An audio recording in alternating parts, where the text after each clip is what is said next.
Here is a slightly difficult question. Two cyclists, cyclists A and B, are 20 kilometers apart. The speed of cyclist A is given, his direction is given, the speed of cyclist B is given, and his direction is given. And the question is cyclist A relative to B.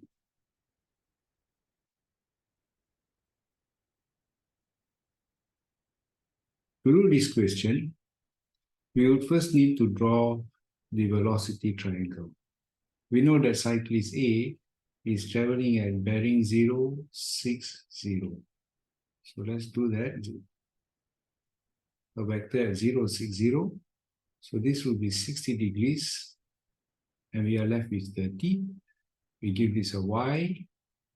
And we give this a x. From this triangle, we know the value for y will be 5.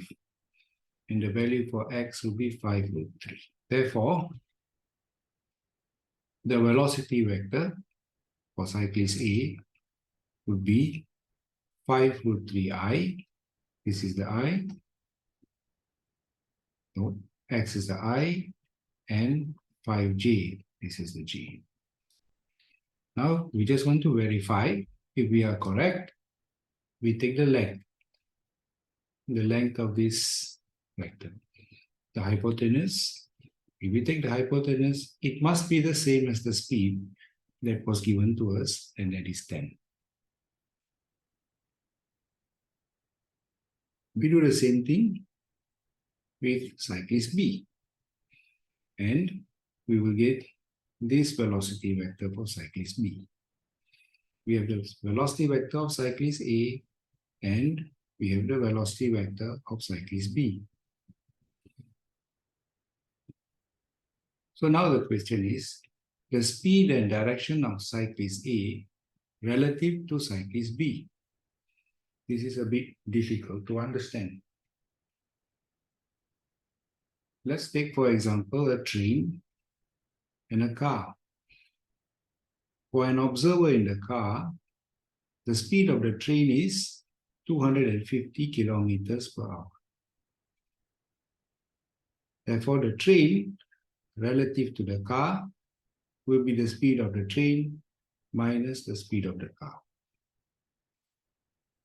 Similarly, for an observer in the train, the speed of the car would be negative 250 kilometers per hour. Therefore, the car relative to the train, the speed of the car relative to the train would be the speed of the car minus the speed of the train. So the question asks us, the velocity of cyclist A relative to velocity of cyclist B. So therefore it will be VA minus VB.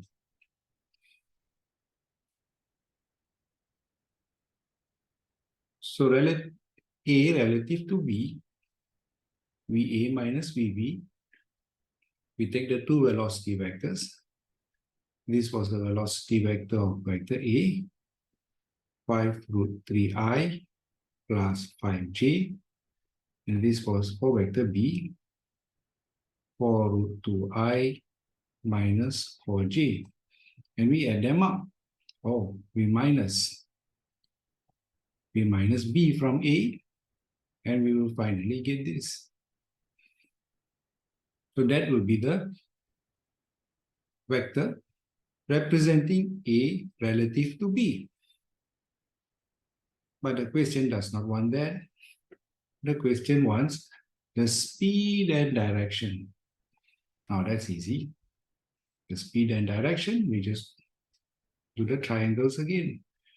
This will be 3.3i and 10.6j.